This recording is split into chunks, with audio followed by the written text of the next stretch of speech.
Remember to give the video a thumbs up, share your insights in the comments, and subscribe to keep up with our latest narratives.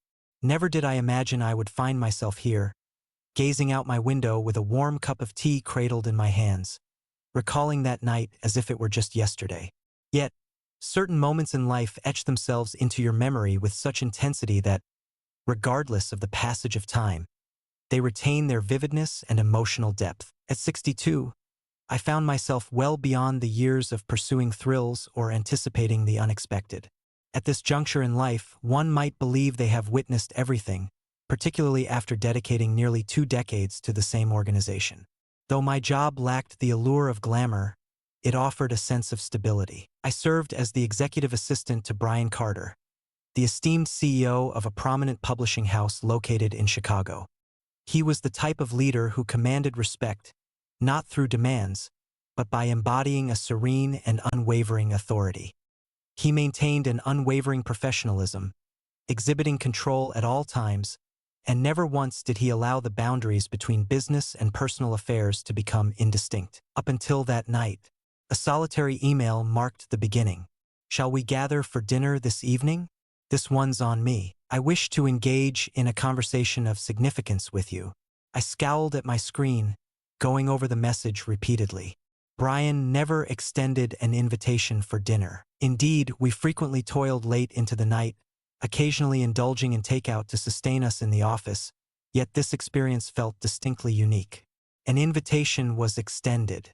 Initially, I felt compelled to refuse. Ultimately, what could be of such significance that it couldn't find its way into the office conversation?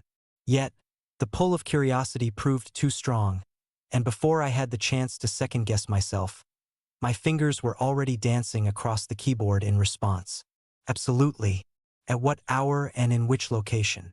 His reply arrived with remarkable swiftness. 7 o'clock in the evening. La Belle Vale. My eyelids fluttered momentarily. La Belle Vale transcended the ordinary realm of dining establishments. It stood as one of the most refined and personal spots in the city.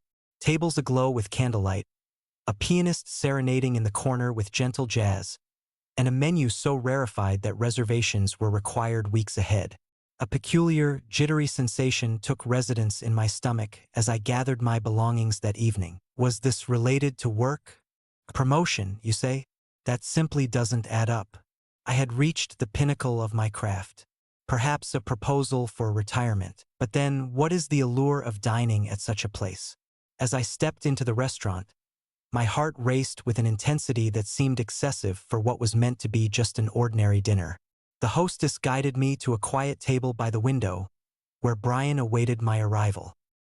He remained poised as I drew near, his familiar sharp suit intact, yet an unmistakable change lingered in the air around him. A barely contained energy radiated from him as he adjusted his cufflinks and meticulously smoothed his tie. "You look lovely tonight," he remarked as I settled into my chair. I chuckled softly, dismissing the praise with a wave of my hand. "My sincere gratitude to you. I sincerely hope this conversation doesn't revolve around my quarterly reports, as I was truly yearning for an evening free from the confines of spreadsheets." He let out a soft laugh, yet there was a glimmer of warmth in his eyes that had escaped my notice until now. "Indeed, it transcends the realm of work." "Not completely, at the very least." The waiter approached with a bottle of wine, and before I could utter a single word, Brian had already placed an order for a bottle of my beloved Chateau Margaux. My stomach churned. How could he possibly have known that? The dialogue commenced with a buoyant spirit, brimming with effortless chuckles and anecdotes from the workplace. Yet, as the evening unfolded, I sensed a subtle change in the atmosphere surrounding us, an unease I struggled to identify. At last, once the plates had been removed, he leaned in a bit, his voice dropping to a softer tone. "I have a question for you, and I hope you won't feel any pressure about it. I seek your candid response." I paused, a silent agreement passing through my lips as I nodded. "I will be retiring at the close of this year." My heart plummeted. For 2 decades, I had the privilege of working alongside Brian. He transcended the role of a mere boss. He was a companion of mine. The thought of his departure created an unsettling emptiness within me. However, that is not the reason for my invitation to you today. He halted, scrutinizing me intently. In recent years, I have found myself contemplating the landscape of my life post-retirement. The deeper I delve into these thoughts, the clearer it becomes that there is a particular individual I am reluctant to part ways with as I bid farewell to that office. A lump began to rise in my throat. Brian. He gently reached out, offering a reassuring hand. My feelings for you, Emily, go beyond mere admiration. Your well-being matters to me, more than I ought to, perhaps. He released a gentle laugh, shaking his head slightly. I remained silent until now, as I was hesitant to breach that boundary. Yet, as I gaze into the future, it dawns on me that I cannot envision those years without your presence.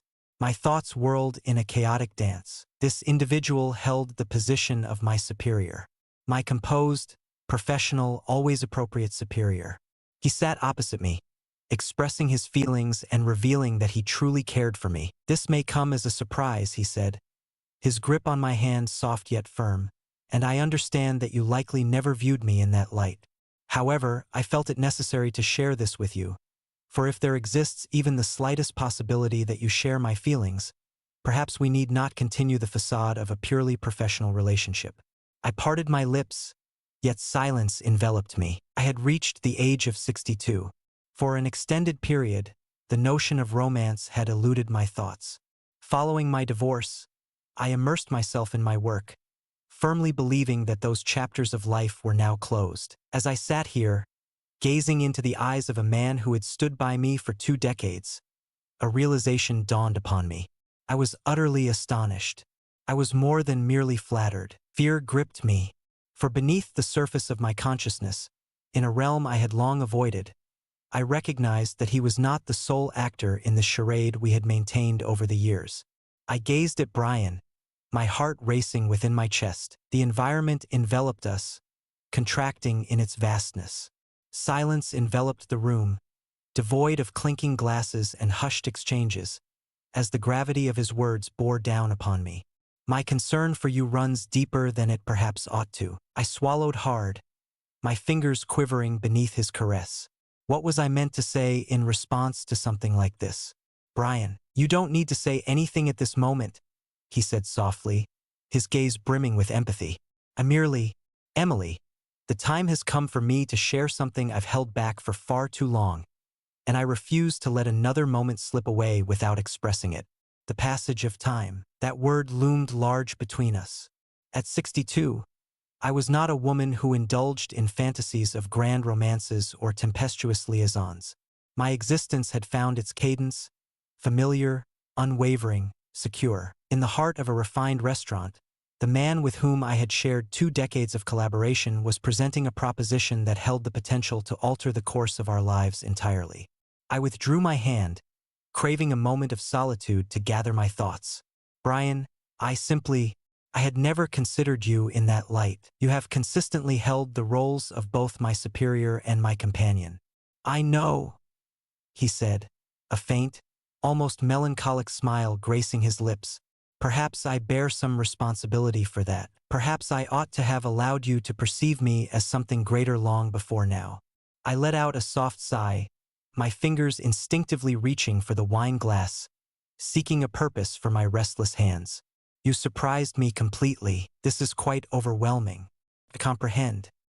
He nodded, neither pressing nor insisting, simply biding his time. However, I must ask you this, Emily. As you reflect on your existence beyond the confines of your job, do you ever pause to consider your own identity? What is it that you desire? Or have you merely come to terms with the notion that this is all there is? His words pierced through the air, not out of malice, but due to their undeniable truth. When did I last reflect on my own happiness, my own desires? My marriage concluded more than 15 years ago, not through a dramatic betrayal, but rather through a gradual, silent separation. My former husband found a new partner within 2 years, while I immersed myself in my career, convincing myself that I was okay, that I required nothing beyond what I possessed. For the first time in years, someone was inquiring about my desires. I found myself at a loss for words, my voice scarcely rising above a whisper. Brian reclined in his chair, his gaze fixed intently upon me. Perhaps the moment has come to uncover the truth. I released a slow breath, my head shaking gently in response. What if I discover that I am not prepared for this journey? What if I simply cannot? His lips formed a smile that spoke of understanding. In that case, I shall embrace it. Yet, a whisper within me suggests that what you uncover may be quite different. The waiter approached with the bill, and before I could even make a move towards my purse, Brian had already taken care of it. As we prepared to depart, he offered a light, supportive touch as we walked together, a touch that was light, warm, and unwavering. An unexpected shiver coursed through me. "I don't want an answer tonight," he said softly as we stepped outside into the crisp Chicago air. "Please take a moment to reflect on it." I nodded, a sense of disorientation enveloping me, as if I were traversing through a dreamlike haze. "I shall." He smiled, his eyes lingering on mine for a heartbeat longer than required. "Sweet dreams, Emily. Sleep well, Brian." That night, slumber eluded me. I reclined in bed, gazing at the ceiling, reliving each moment of the dinner. The intensity of his gaze, the gentle lilt in his voice as he uttered my name, the involuntary response, the way my heart reacted to the brief contact of his hand, the unconscious shift of my body as I leaned in, drawn closer by an invisible force. Had I genuinely never considered him from that perspective? Or had I merely interred it so profoundly that I chose to turn a blind eye to its existence? As dawn broke, I found myself at the office before the sun fully rose, yearning for a fleeting moment to gather my thoughts before confronting him. Yet, the moment I crossed the threshold, a sense of inevitability washed over me, confirming that such a notion was unattainable. A solitary red rose rested on my desk, its petals glistening with the remnants of morning dew. No note, no explanation is provided. A quiet message, patiently awaiting my reply. The rose lingered, fragile yet undeniably captivating. My fingers lingered just above its petals, yet I refrained from making contact. I was aware of the one who had abandoned it. I required no written reminder to understand. I drew in a quick breath, placing my bag on the ground before settling into my seat. That morning, my office exuded a distinct atmosphere, imbued with an elusive energy I struggled to identify. The familiar routine that once cradled me in comfort now wavered, leaving me feeling unbalanced and uncertain. Brian, the echoes of his words from the previous night lingered in my mind. Have you ever pondered your own existence? What is it that you desire? For countless years, I held the belief that I required nothing beyond what was already mine. My autonomy, my profession, my meticulously crafted solitude. And yet, here I found myself, gazing at a solitary rose, a sensation awakening within me. Engrossed in my musings, I was suddenly interrupted by a familiar knock at my office door. "Good morning." His voice exuded warmth and steadiness.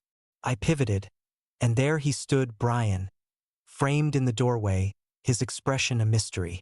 "Morning," I replied, my voice gentler than I had meant it to be. He entered the room, gently shutting the door behind him. "Have you received my gift?" My eyes returned to the rose, drawn by its allure. I did indeed. He inclined his head ever so slightly. Releasing a measured exhale, I brought my hands together in my lap. "I find myself at a loss for words, Brian, unsure of what you wish to hear from me." He offered a faint smile as he settled into the seat opposite me. "I arbo no expectations, Emily." "I simply wish to understand the thoughts that occupy your mind." For a moment I paused. Truly, it seems as though the very fabric of my existence shifted dramatically last night. For 2 decades, I have regarded you as both my superior and my companion, and in an instant you're requesting that I perceive you in a new light. He nodded, his eyes unwavering. Is that really such a terrible thing? I parted my lips to respond, yet silence enveloped me. The reality was I was at a loss. Brian inclined his body forward, his elbows perched upon his knees. "I wish to avoid causing you any discomfort, Emily. That is the very last thing I would ever desire. Yet, I cannot feign ignorance to these emotions that stir within me. Not any longer. I took a deep breath. What is this, Brian? What is it that you seek from me? His demeanor became gentler. Fortuity, an opportunity for you to explore whether there might be something of interest here. If perhaps, just perhaps, you could share the same sentiment. I averted my gaze, my eyes drifting to the bustling city sprawled beneath me. The skyline unfolded before my eyes, a blend of the known and the unexpectedly vibrant, brimming with possibilities I had yet to explore. Is it truly possible for me to accomplish this? Am I willing to embrace the uncertainty? I confessed, my voice scarcely rising above a whisper. I'm uncertain whether I can simply alter my perception of you. Brian's expression revealed no hint of disappointment. He appeared calm, exuding a sense of patience and understanding. In that case, allow it to unfold naturally. Allow it to unfold in its own time. I glanced over my shoulder at him, my fingers entwined in a nervous dance. And if it doesn't, he smiled, a true heartfelt smile. I will remain here, regardless of the circumstances. I released a breath, sensing a bit of the burden in my chest begin to ease. Such a perilous vow, Brian. His eyes sparkled, hesitant to embrace my risks. The conversation lingered in my thoughts for the remainder of the day, refusing to be dismissed. I anticipated an atmosphere filled with discomfort and tension, yet they were not. Brian continued on, seemingly unaffected by any shifts in circumstance. He refrained from exerting pressure. He did not linger, and yet I sensed it. Each time he strolled past my office, each time our gazes intertwined over the conference table, each time he uttered my name, there was a subtle softening in his voice. As the day drew to a close, I found myself utterly drained, not due to the demands of work, but rather from the relentless churn of my own thoughts. As I collected my belongings to depart, my phone vibrated with an incoming message. Brian, it's time for dinner. Merely dinner. Take your time. What are your thoughts? I paused, my thumb lingering just above the screen. I might choose to decline. I could maintain the status quo, secure and unchanging. Or I might venture into the realm of uncertainty. My heart raced as I crafted my reply. Where am I and at what time? The restaurant exuded a tranquil ambience, softly illuminated, with the gentle murmur of conversation weaving through the atmosphere. As I settled at the table, my fingers curled around the delicate stem of my wine glass, I observed the soft flicker of candlelight dancing in the dimness. Brian sat opposite me, at ease, his eyes unwavering as ever. He concealed any trace of nervousness with remarkable poise. Yet I was. The whole day had been consumed by my attempts to persuade myself not to attend. And yet, here I found myself, seated opposite the man who had been my superior for 20 years, now perceiving him in a manner I had never experienced before. Thank you for saying yes, Brian said, his voice imbued with warmth. A subtle smile graced my lips. I nearly refrained from doing so. He let out a soft chuckle. I had a feeling. I exhaled softly, adjusting my position in the chair. This leaves me at a loss, Brian. I find myself at a loss, unsure of how to begin perceiving you in a new light. He inclined his head slightly, savoring a sip of his beverage. I'm not requesting you to. I simply wished for this evening to unfold with ease, merely two souls sharing a meal together. I observed him closely. He rendered it all so effortlessly straightforward. Yet, everything about this seemed anything but straightforward to me. As the night unfolded, I discovered a sense of relaxation washing over me. We engaged in conversation about our jobs, reminisced about tales from yesteryears, and shared light-hearted moments that brought laughter to my heart. Felt effortless. At a certain moment, Brian reclined in his chair, observing me intently.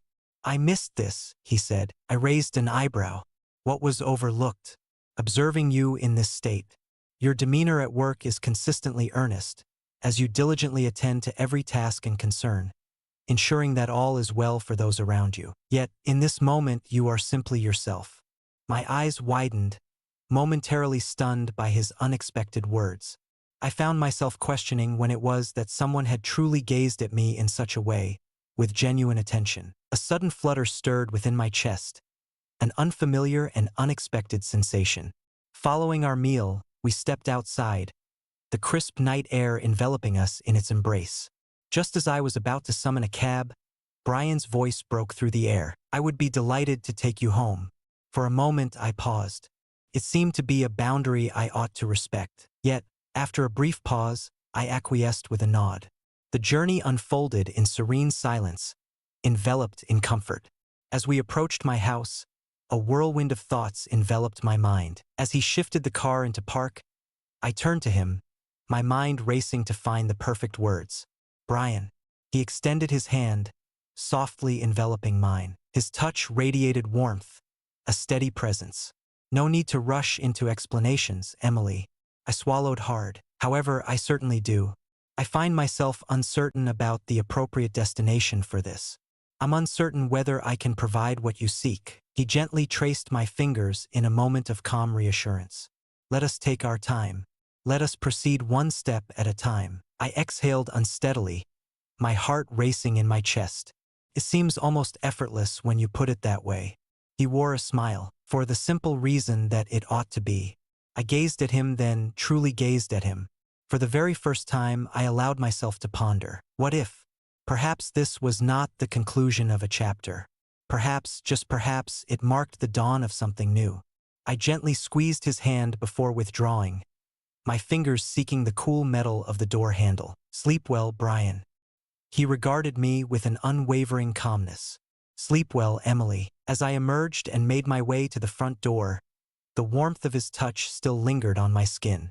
For the first time in ages, I experienced something different as well. Anticipation.